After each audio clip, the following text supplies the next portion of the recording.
Yes, if you don't want to borrow money, or we couldn't borrow money, and you don't want to pay any more taxes, I would suggest you look around for a PPP partnership, a private-public partnership, or you would make any developer that wanted to put in a new subdivision put in the on-site package plant so that he would bear the cost and the average taxpayer wouldn't. Thank you, Anne. And Alice, please. Sorry, I'm trying not to react to public-private partnerships. But I think that it's been hit right on the nail head here. We need to look at other ways, and if it's in doing small sections rather than the grand prize all at once, then that's the way to do it. And in our own households, we sometimes have to borrow money to get some big repair done. And you plan into your future developments or income in order to pay for those loans. And I think that it could be done in pockets. And some of the changes that Dwayne suggested are really worth looking at. And they're talked about in the vision plan.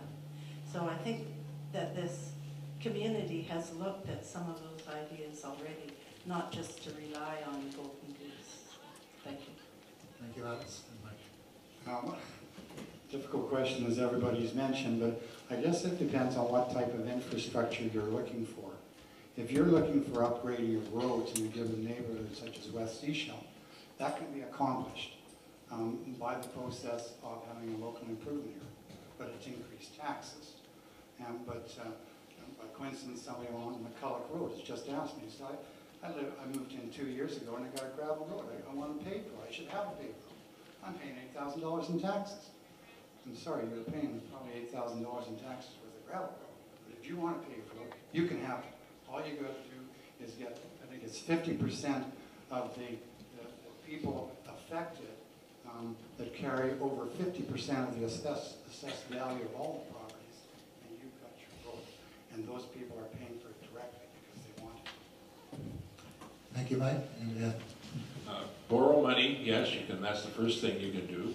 Second thing is you can raise enough money for seed money to apply for like three-way grants, province and federal, which is a third, a third, a third. That's a nice way to do it, and you can also do it by DCCs.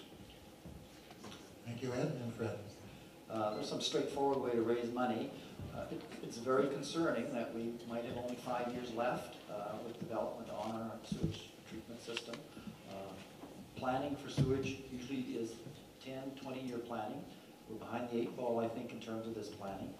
The $6 million figure for Davis Bay that Stan talked about sounds like a bargain today.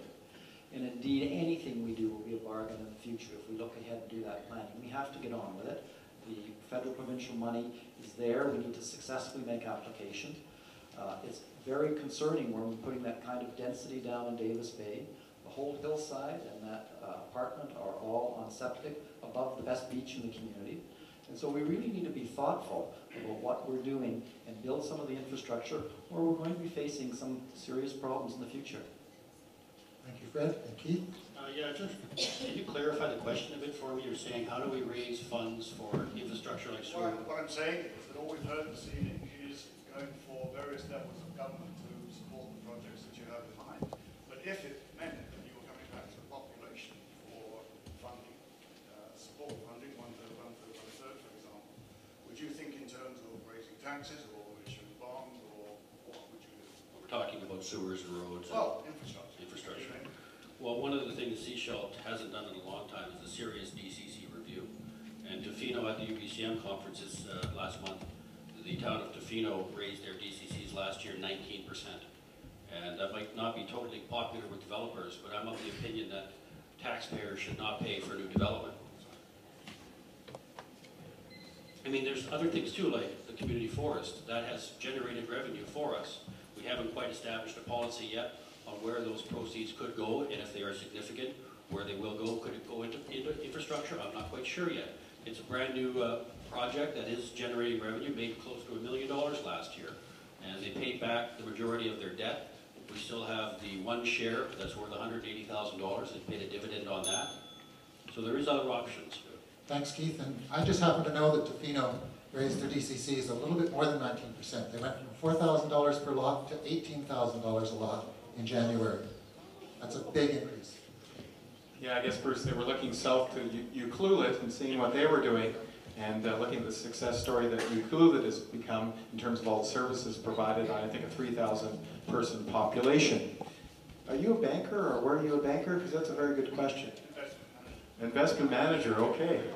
Okay. I knew it. One thing that people should realize, and anybody that's close to this, and I know Bruce knows this from looking at it from when he was there, is we're looking at in the next, I think, 5 years paying down the debt on the municipal hall and library. So once that's gone, that frees up some debt room. So it's up to the population to then be in communication with us, saying to us, you know, should we borrow some more money to deal with some infrastructure concerns and some other community concerns. So that's something we should look at. We need to look for internal efficiencies and partnerships with private partners. I believe Ms. Kershaw already mentioned that. I think it's an important thing we need to research. We need to look at internal reserves and a DCC review. Are we undercharging? Something we should be doing every couple of years. I think there's one case, Parks. It's one thing I listened to. Sounds like we're undercharging that area. Our planner has indicated that to us. And we look at multi-year funding. I believe people in West Sechelt know that that's what we did with Norwest Bay. We built it over 3 years, and that's why you have the nice sidewalks and the park-like atmosphere along besides Norwest Bay, because we built it over 3 years. It cost us about $4 million. Counter-petition process and a referendum, if need be, if the counter-petition process goes negative. Thank you. Thank you, Darren.